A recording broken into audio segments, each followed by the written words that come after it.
Bonjour, c'est Ursule encore. On est le 26 mai 2018. Je viens sonner la trompette aujourd'hui encore et nous rappeler qu'il est très important qu'on puisse se préparer à la venue de notre Seigneur Jésus-Christ. Il est important qu'on puisse laisser le monde et puis ses passions et ses désirs et qu'on puisse vraiment nous concentrer à rechercher Jésus-Christ uniquement, qu'il soit l'objet de tous nos désirs et de toute notre passion.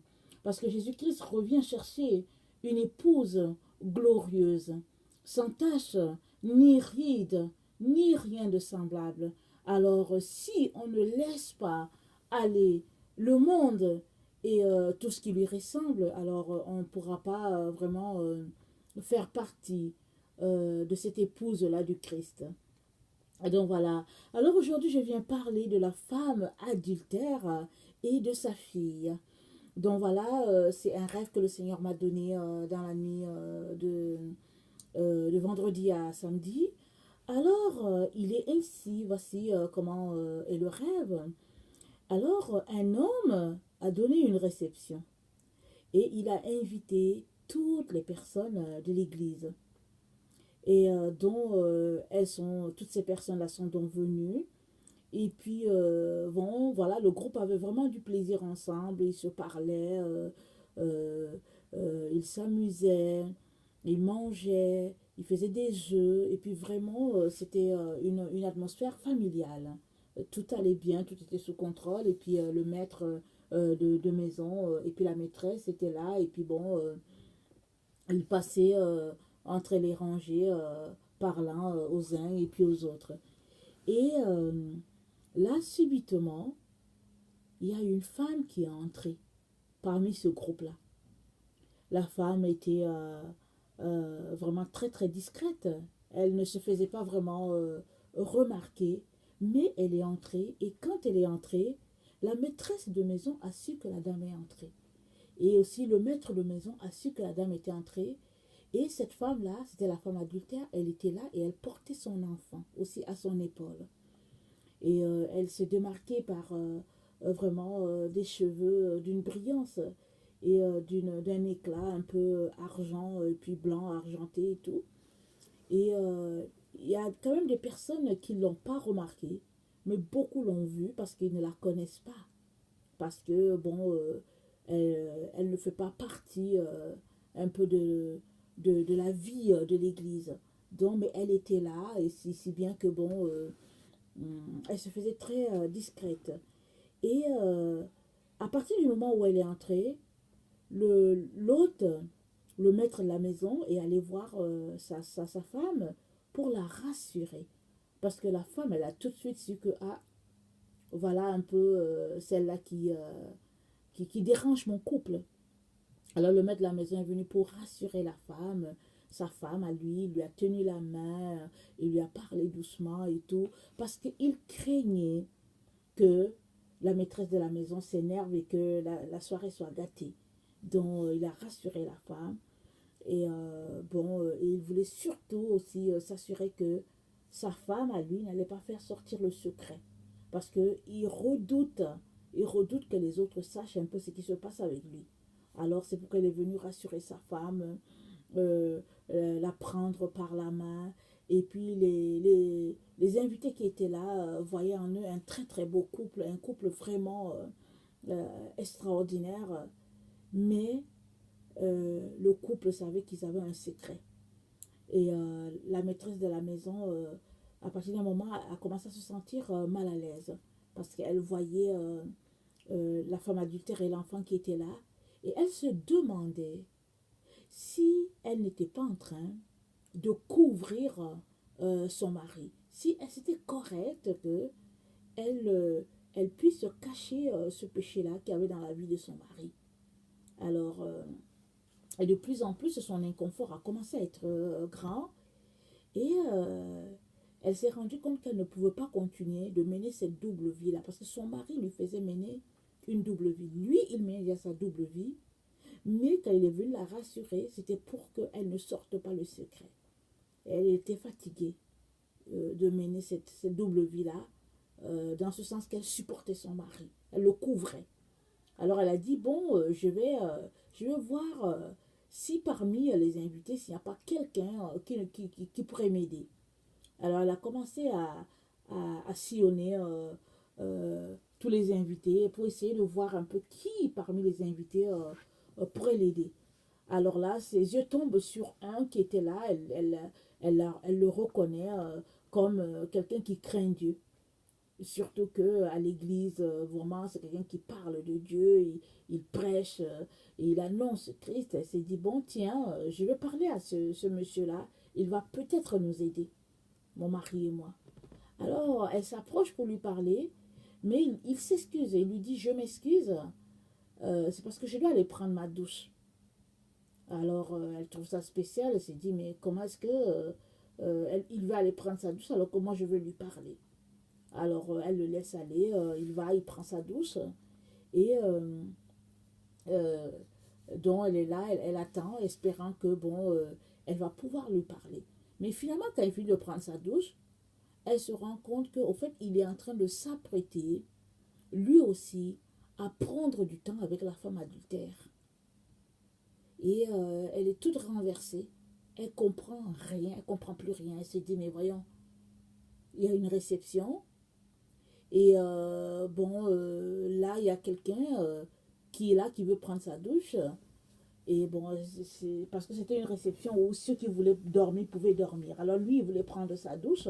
Et après, il veut aussi prendre du temps avec cette femme adultère-là. Alors la maîtresse de la maison, elle est choquée, elle comprend rien. Elle est contrariée. Et pendant qu'elle est là, en train de se demander qu'est-ce qu'il faut qu'elle fasse, alors elle entend une voix lui parler. Alors la voix lui dit, la voix lui dit, au fait, ne te fatigue pas à chercher quelqu'un parmi tout ce groupe-là euh, qui pourrait t'aider dans ta situation. Ils sont tous pareils. Parce que comme tu les vois là, en train de se réjouir ensemble, en train de parler de Dieu, en train de manger, en train de jouer à des jeux de société, et comme tu les vois tous là, quand la cérémonie sera finie, quand la réception sera finie, ils vont tous aller prendre du temps avec la femme adultère ou avec sa fille. Alors, dont la femme était choquée, la maîtresse de la maison était choquée, et j'aimerais vous dire que la femme adultère, elle portait sa fille à l'épaule, mais sa fille pouvait marcher. Sa fille pouvait marcher, mais elle la portait quand même. Et la fille, elle ressemblait beaucoup, beaucoup à sa mère. Alors, mais elle pouvait bien marcher, mais la femme adultère la portait à l'épaule. Alors, donc finalement, la maîtresse de la maison est, est tellement choquée par ce qu'elle vient d'entendre. Et c'est comme ça que, euh, voilà, j'ai oublié un détail, dont elle va voir ce frère-là qui prend sa douche. Et puis elle voulait lui parler, mais finalement le frère, il prend sa douche parce qu'il veut aussi prendre du temps avec la femme adultère. Et dans son cas à lui, il ne veut pas vraiment prendre du temps avec la femme adultère, mais sa femme à lui le pousse à le faire parce qu'elle est tellement, tellement occupée à sa carrière qu'elle n'a pas le temps avec son mari. C'est elle qui gère tout, qui gère leur sexualité, qui gère tout. Alors, donc c'est elle qui décide, et pour le moment, elle n'a pas décidé que c'était le moment qu'ils aient un temps d'intimité ensemble. Alors, si bien que ce frère-là, qui prêche la parole, qui aime le Seigneur, qui est zélé pour le Seigneur, se retrouve malgré lui à aller prendre un temps avec la femme adultère. Et il est vraiment tout honteux, mais il dit, je n'ai pas le choix. Je n'ai pas le choix, il faut bien que, bon, faut bien que je puisse vraiment passer par là. Alors, donc, la maîtresse de maison, en train de penser à tout ça, c'est comme ça que la voix lui dit, tu ne vas trouver personne dans ce lot-là qui pourrait t'aider. Ils sont tous pareils. Après la réception, ils vont tous aller prendre un temps avec la femme adultère pour la plupart, ou avec sa fille, avant d'aller se retrouver avec soit la femme que je leur ai donnée, soit l'homme que je leur ai donné. Et puis le rêve finit, le rêve se coupe. Alors, je me réveille, je me réveille en train de penser à ça. Et là, il s'imprègne dans mon esprit ce que le Seigneur m'explique. La femme adultère, c'est la télévision. Sa fille, c'est Internet, avec tout le réseau social, tous les réseaux sociaux, je sais pas, Facebook, Instagram, Twitter, dont tout le lot. Alors, donc c'est ça. Et pourquoi la femme adultère porte sa fille à l'épaule? Elle la porte pour que les gens ne puissent pas voir en elle un danger. Et parce que la fille, son visage est caché, on voit juste son dos. Alors, on la croit petite, naïve, innocente, sans danger.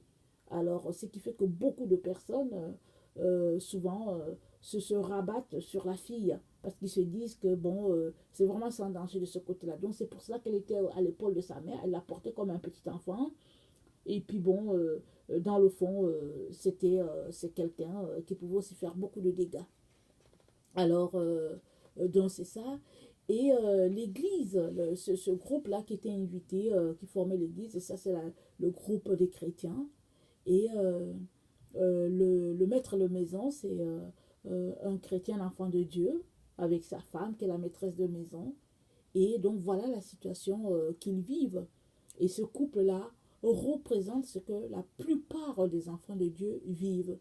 Alors, ils vivent en adultère avec une femme qui, peut-être à leurs yeux, n'en est pas une, mais dans la réalité, la télévision est une femme, et puis Internet en est une autre, dont c'est la femme adultère, et puis sa fille.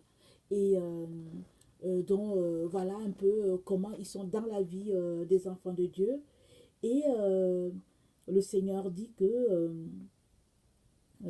cette femme adultère-là, elle prend beaucoup sa place à lui. Ça dit si bien que ses enfants n'ont plus vraiment le temps d'intimité avec leur père, avec leur Seigneur. Ils n'ont pas ce temps-là. Quand ils rentrent à la maison, il faut qu'ils aillent d'abord voir cette femme-là. Ils la voient, souvent ils se disent que c'est pour relaxer, mais ils peuvent s'asseoir là, en train de relaxer, par exemple à 18h, jusqu'à 22h, jusqu'à 23h, jusqu'à minuit. Ils sont en train de relaxer. Et dans la vraie vie, le Seigneur m'a dit, pas dans la vraie vie, mais dans le monde spirituel, le Seigneur m'a dit que la télévision représente une femme. C'est une femme. Ça dit qu'une femme, moi je suis une femme, donc c'est une femme. Dans toutes les fonctions, dans tout ce qu'elle est, quand on la voit, c'est une femme. Alors, cette femme-là, elle est dans plusieurs maisons. Elle a réussi à entrer dans plusieurs maisons et elle fait des dégâts, vraiment souvent de façon très subtile. Souvent, c'est fort, mais souvent, c'est très subtil. Et on laisse aller, on se dit que il faut quand même vivre, ou bien il faut prendre des nouvelles et tout. Et finalement, petit à petit, elle fait des dégâts. Cette femme vient avoir des relations, souvent avec l'homme, souvent avec la femme, souvent avec nos enfants. Et on se dit souvent que c'est correct. Et on est impuissant devant cette situation-là qui fait des dégâts dans notre relation maritale avec Jésus-Christ. Et Jésus-Christ donne ce rêve-là pour nous réveiller. Parce qu'il y a des personnes qui appellent le Seigneur au secours, qui invoquent le Seigneur, qui disent Seigneur, je veux prendre du temps avec toi. Mais ils n'arrivent justement pas à cause de la télévision et à cause de Internet et puis de tout le reste. Ou bien si vous voulez, à cause de l'ordinateur. Et c'est à travers l'ordinateur que nous avons Internet, Facebook, Twitter et tout. Et on a aussi les dérivés de ça, les cellulaires, les iPods, les iPads et tout ça là, qui sont les dérivés de tout ça, qui font vraiment des dégâts terribles dans notre relation d'intimité avec le Seigneur. Et le Seigneur dit que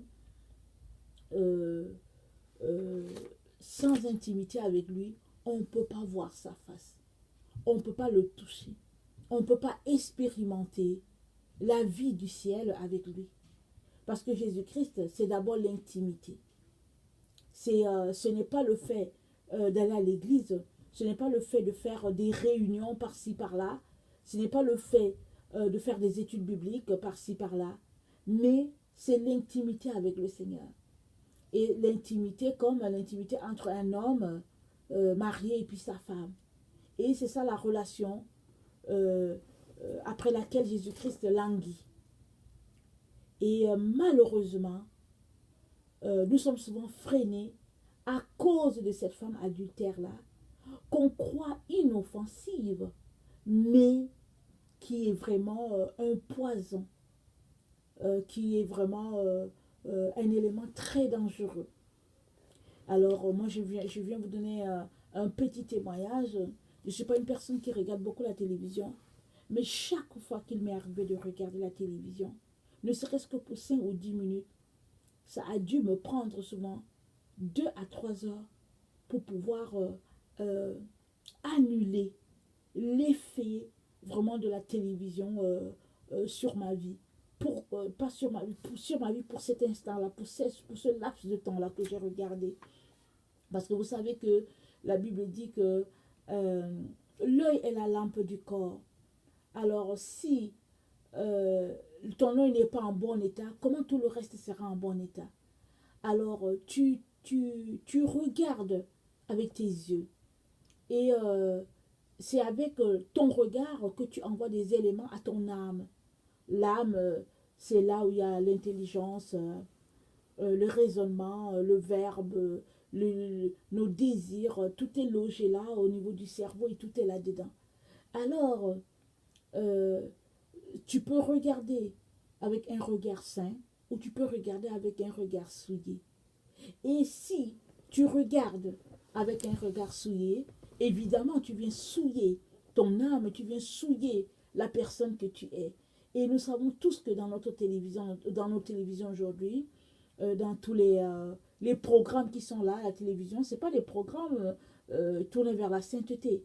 Nous savons tous que c'est des trucs, c'est des programmes tournés vers l'image de soi, vers le mensonge, vers la culture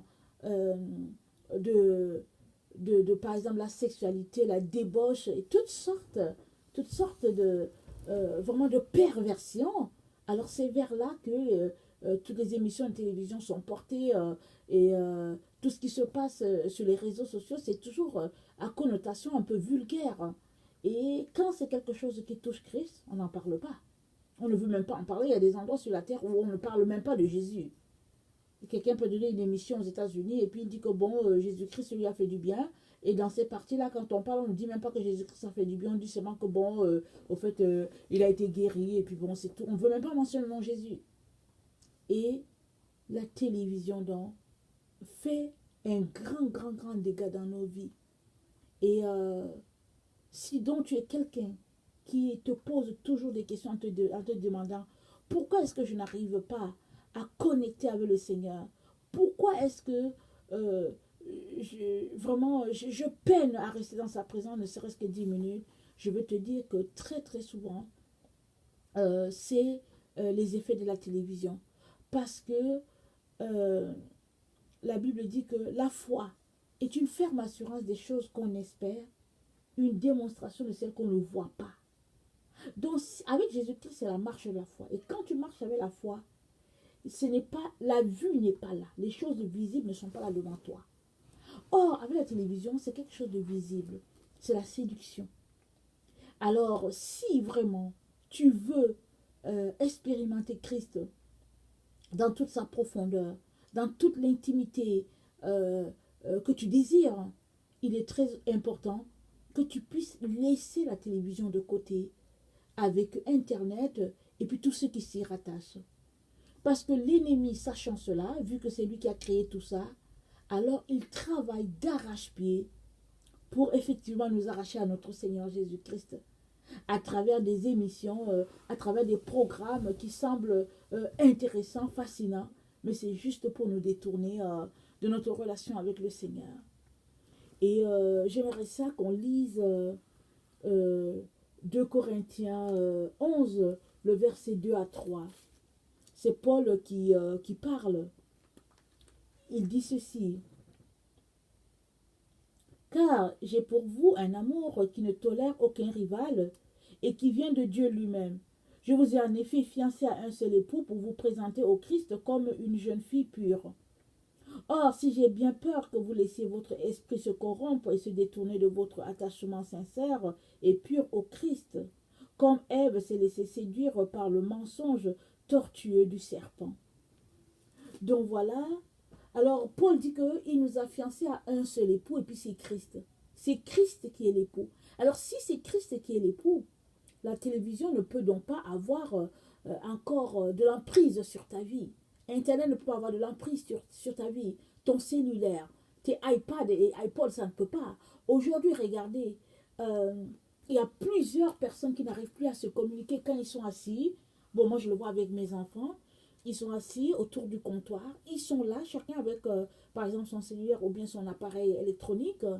Et au lieu de se parler, ils s'envoient des textos. Surtout quand on a la visite et qu'on a aussi des adolescents comme eux. Ils sont assis et puis ils s'envoient des textos et puis ils sont là, ils rient. Et ce qui est dommage, c'est que même des personnes qui ont 40, 50, 60 ans, qui n'ont pas grandi avec la télévision, avec Internet, avec Internet cellulaire, le cellulaire et tout ça, sont aussi tombés dessus. Alors ils ont des cellulaires, ils s'en vont promener le bébé, et ils ont le cellulaire, ils sont en train de marcher, mais ils sont en train de regarder sur leur cellulaire. Alors moi j'ai déjà vu ce phénomène-là plusieurs fois que je suis dans ma voiture en train de conduire, et je regarde un père qui est en train de marcher, ou bien une mère qui est en train de pousser l'enfant, mais la personne marche, elle a les yeux sur le cellulaire. Alors, quel contact peux-tu avoir avec l'enfant? Quel contact peux-tu avoir avec Dieu?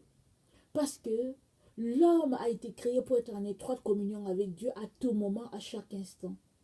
Alors, si vraiment l'électronique est capable de t'occuper tant la pensée, même quand tu as décidé de prendre ta marche avec ton enfant, alors il y a un sérieux problème. Et le Seigneur donc pointe ce problème-là qui n'est autre que de l'adultère. Souvent on pense que l'adultère ça a quelque chose à voir tout simplement avec une femme étrangère ou bien un homme étranger. Mais ici, le Seigneur nous montre très bien que la télévision est une forme adultère. Et comme je vous ai dit, le Seigneur m'a révélé que dans le monde spirituel, la télévision est une femme. C'est une femme qui est là, assise dans presque toutes les maisons de la terre. Et c'est la même femme. Et elle attend tout simplement que quelqu'un la touche. Elle commence sa séduction. C'est vrai qu'il y a des maisons où c'est là. Et puis bon, ils le mettent peut-être pour écouter des vidéos, des DVD. Mais on peut compter ces types de maisons-là sur les bouts des doigts. Sinon, la télévision, il y a même des maisons où quand tu entres, c'est difficile que la télévision soit fermée. Les gens sont en train de parler et la télévision aussi en train de parler. Et c'est à tel point que vraiment, il n'y a plus un temps tranquille où Dieu peut parler à ses enfants comme ça.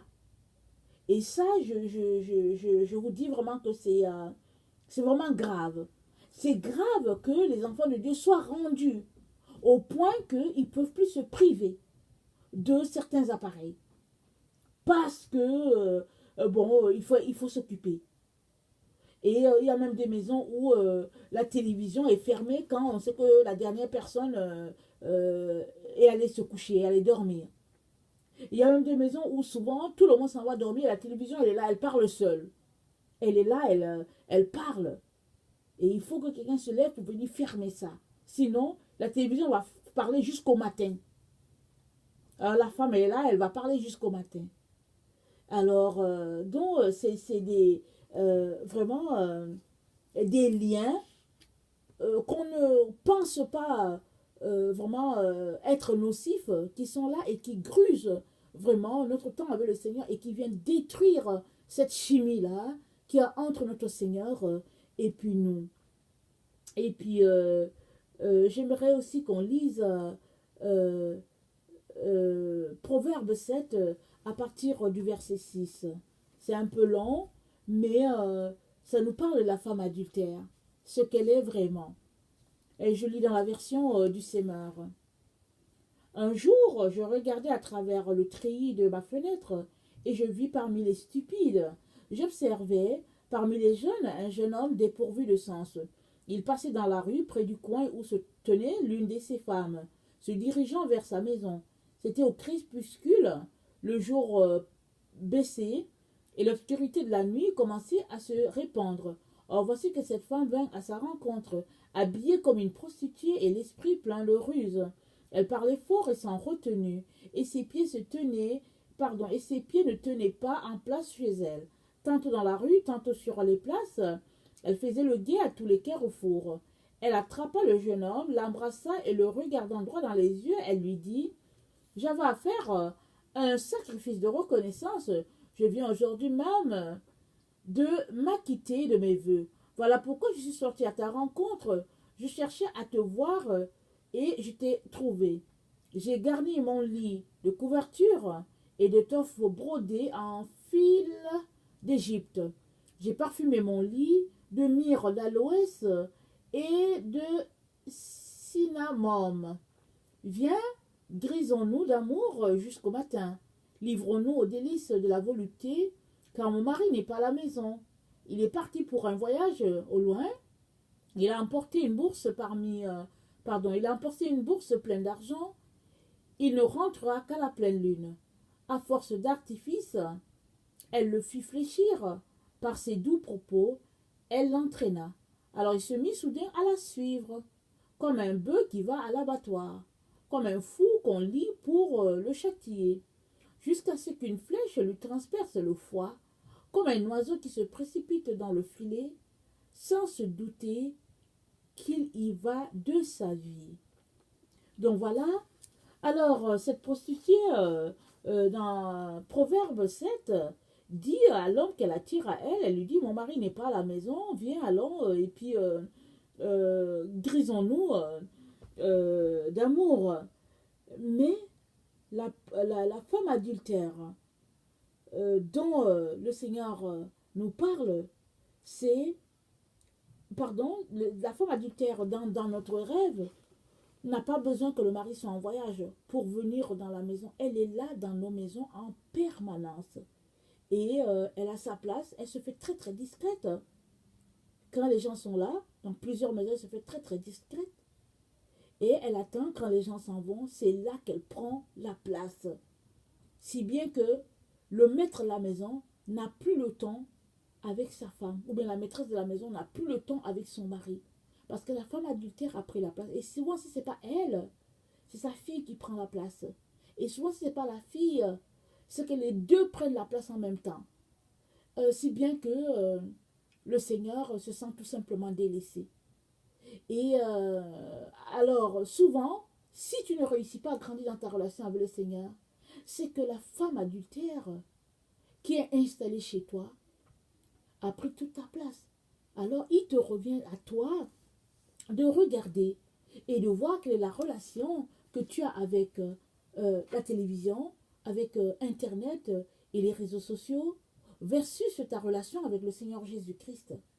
Parce que jamais Jésus-Christ ne va te forcer, mais si tu veux vraiment avoir un temps d'intimité avec lui, il est important que tu puisses laisser aller certaines choses, dont la télévision, Internet, le cellulaire, les iPads, les iPods. Il faut que ce soit pour toi des instruments que tu utilises juste pour un temps, pour quelque chose de bien précis. Mais il ne faut pas que tu te vautres dans cela, si bien que Jésus-Christ n'a plus de place. Il est vraiment dans un coin, vraiment mis dans un coin, et espérer que de ce coin-là, il sorte un jour pour pouvoir vraiment te donner la vie éternelle que tu espères. Non. Parce que Jésus-Christ a dit, il vient chercher une épouse glorieuse, sans tache, ni ride, ni rien de semblable. Et comme on vient de voir, tes yeux sont la lampe de ton corps. Et quand tu regardes quelque chose, ça peut être jusqu'à ton âme. Et ça va jusqu'à dans le spirituel. Alors, si tu regardes quelque chose de mal, sache que tu viens de corrompre ton âme. Et quand c'est corrompu dans ton âme, c'est difficile que tu entendes Dieu. C'est ta relation qui est ternie. Et le Seigneur veut justement pointer ces gadgets-là dans nos vies qui nous empêchent d'aller plus loin. Il ne faut pas qu'un jour, devant le Seigneur pointe la femme adultère dans nos vies. Et c'est ce qui serait dommage, c'est que ce n'aura pas été vraiment une femme en chair et en os, mais ça aura été une femme spirituelle qui a pris toute la place, si bien que pour Jésus-Christ, il n'y a plus eu de place. Satan le sait tellement qu'il fait tout pour nous occuper l'esprit, de telle sorte qu'on ne puisse plus entendre Dieu nous parler. Alors c'est à vous et à moi de faire très attention dans le temps que nous prenons avec le Seigneur Jésus. Je ne sais pas si je vous ai déjà dit que le Seigneur me parle beaucoup quand je suis en train de laver mes assiettes et quand je suis en train de faire ma cuisine. Beaucoup, beaucoup, beaucoup. Un temps extraordinaire, un temps merveilleux. Mais, vous savez pourquoi? Parce que je ne boude pas quand je fais la cuisine. Je ne boude pas quand je lave les assiettes. Je ne boude pas quand je me mets à faire tous les travaux dans la maison. Je ne boude pas. Parce qu'une fois que tu boudes, tu viens de mettre du poison dans ton esprit, dans ta relation avec le Seigneur. Et quand le Seigneur veut te parler, c'est bloqué, tu ne peux pas l'entendre. Mais quand tu viens d'un cœur joyeux servir le Seigneur à travers ton balai, avec ton éponge à la main, avec ton tablier au cou, avec ta louche et puis en train de couper ta viande ou bien ton poisson, le Seigneur est tellement glorifié, il est tellement élevé qu'il vient vraiment se manifester dans ce que tu es en train de faire, parce que Dieu entre avec nous dans tout ce que nous faisons. Alors, si c'est parce que tu ne veux pas faire la cuisine et que tu trouves ça méprisant, le Seigneur ne trouve pas ça méprisant, parce que anyway, il faut bien qu'on mange. Il faut bien qu'on mange pour pouvoir survivre. Donc, c'est quelque chose d'important devant Dieu. Évidemment, si tu passes toute ta vie à préparer, même si c'est minuit, tu viens de préparer, il est 22h, tu prépares toujours, à 8h du matin, il y a un problème. Mais, si tu prépares pour les 3 repas, pour ton petit déjeuner, le repas du midi et puis le repas du soir, ou bien tu prépares pour 2 repas, en tout cas, le Seigneur ne voit pas d'inconvénient avec ça. Il est capable de venir te parler là, dans tes charges domestiques. Donc le problème n'est donc pas le fait que tu as beaucoup de choses à faire ou pas. Le problème est quelle est la disposition de ton esprit pour que Dieu te parle. Et le Seigneur pointe une femme adultère dans ta maison, la télévision, Internet, les réseaux sociaux et tous les dérivés. Alors il te revient à toi et à moi de nous organiser pour que ces voix-là soient tues dans nos maisons, afin que la voix qui soit élevée, ce soit la voix de Jésus-Christ. Jésus-Christ nous a donné son Saint-Esprit. Mais si le Saint-Esprit ne peut pas s'exprimer, tu n'iras pas loin dans ta relation avec le Seigneur. Tu ne vas rester qu'au stade de bébé parce que tu es toujours là en train de tourner dans les mêmes choses. Alors, j'aimerais qu'on termine en lisant Osée 2, le verset 21, s'il vous plaît. Ça dit ceci. Puis pour toujours, je te fiancerai à moi. Je te fiancerai à moi en donnant comme dot et la justice, et la droiture, l'amour et la tendresse. Je te fiancerai à moi en donnant pour toi la fidélité, et tu connaîtras l'Éternel. Donc, si Jésus-Christ est ton fiancé, alors c'est pour que tu puisses marcher dans la justice, dans la droiture, dans la tendresse, dans l'amour, dans la fidélité avec lui, parce que lui, il est tout cela. Moi, je ne vois pas un époux qui est là, dont la femme n'a pas le temps, il est juste assis là, et puis bon, je me demande bien comment ça va marcher. Comment un tel couple peut-il fonctionner? Parce que l'un est là, juste assis, avec une femme adultère, à regarder, et puis l'autre est là, en train d'attendre. Ça ne peut pas se faire, n'est-ce pas? Alors, pour ne pas laisser notre Seigneur languir longtemps et longtemps, et toujours, il est important qu'on puisse faire les meilleurs choix. Aussi, un jour, nous allons nous tenir devant notre Seigneur, toi et moi, pour répondre de nos actes.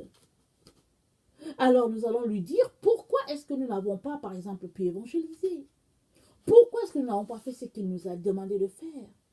Nous allons lui expliquer ça. Est-ce que ce sera à cause de la femme adultère de sa fille? Est-ce que c'est parce qu'on était trop occupés aux choses du monde? Je ne sais pas. Alors la Bible dit, tu crois qu'il y a un Dieu. Les démons aussi le croient et ils tremblent. Il est important que toi et moi nous puissions trembler maintenant.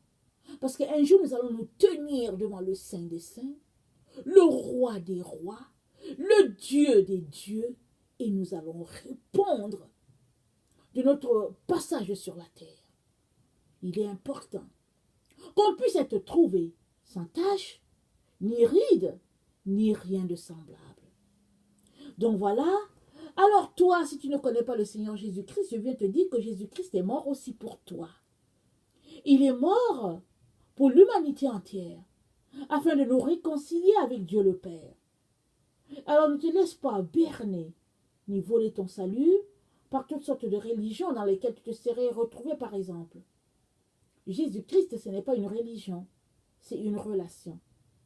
Donne-lui ta vie et tu expérimenteras la vie, le chemin, la vérité.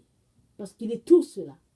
Que le Seigneur te bénisse et que sa grâce repose en abondance sur toi. Continue de le chercher jusqu'à le trouver et n'oublie pas, il est temps que tu taises la voix de la femme adultère chez toi. Très important. Soyez bénis. Amen.